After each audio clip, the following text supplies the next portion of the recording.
India's national anthem, written by Rabindranath Tagore, begins by addressing Jana Gana Mana Adhinayaka, or in Tagore's own translation, the ruler of the mind of the people, and the Bharat Bhagya Vidhata, or dispenser of the destiny of India.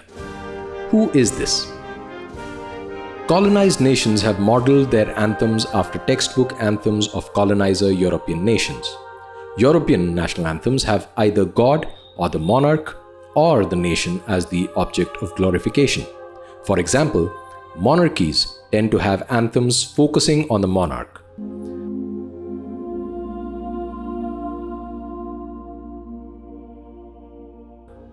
Either putting him in the shadow of God, like in the case of the United Kingdom,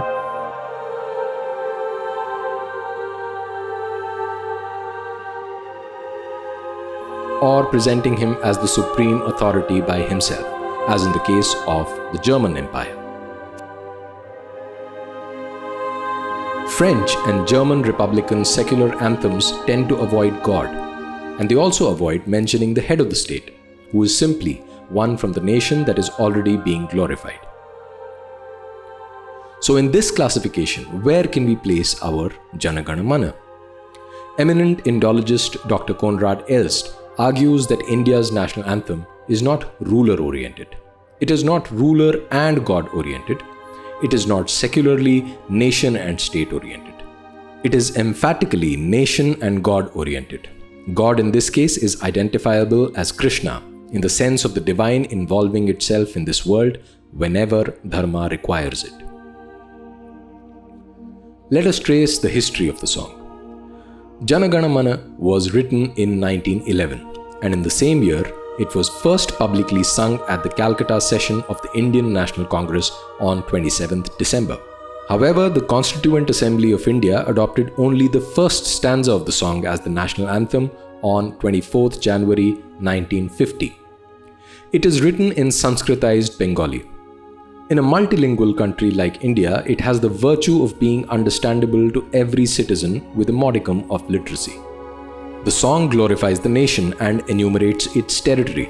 However, we must not forget that first and foremost, it addresses and glorifies the ruler of the mind of the people, who is at the same time the dispenser of the destiny of India.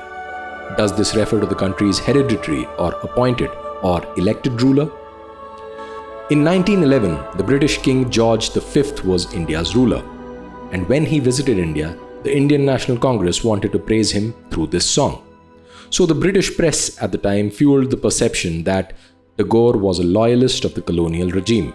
This belief may have helped in convincing the Nobel Committee to award its 1913 prize for literature for the first time to a non-Westerner. Indian elites bought this dubious claim, which is occasionally heard even today.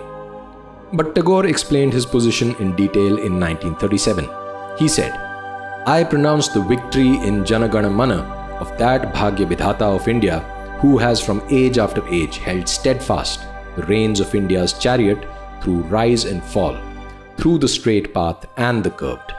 That Lord of destiny, that reader of the collective mind of India, that perennial guide, could never be George V, George VI, or any other George." Only the first stanza is publicly sung, which is our national anthem. But if we read on to the third stanza of the song, Hindu imagery becomes clear as crystal. As a Brahmo Samaji, Tagore may have avoided mentioning by name any god. Yet, he makes it absolutely clear that by Chirsarthi, eternal charioteer, leading the yatris on their journey through countless ages, he refers to the Krishna of the Bhagavad Gita. We notice the iconography of Krishna like chariot, conch, and the famous expression Yuge Yuge is exuberantly sung there. Tagore avoided mentioning King George or any other mortal ruler. His sole focus is on Krishna, the guide and charioteer. The Bhagya Vidhata is said to save people from trouble and pain, which would be too much honor for a mere state leader. Secularism is an ill-fitting and contested notion in a polytheistic society like ours because it originated in a Protestant environment.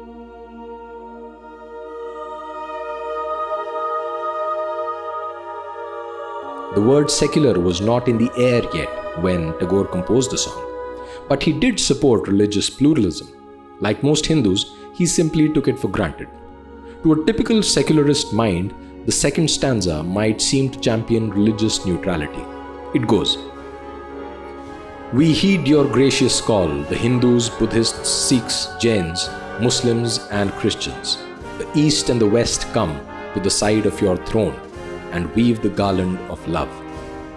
Indian Muslims and Christians still had a great deal of un-Islamic or un-Christian feelings in them, inherited from their Hindu ancestors, adopted from their Hindu environment. During the era when the song was written, Hindus hoped that Muslims and Christians would form a common cause and champion the Indian national struggle. But history went in another direction.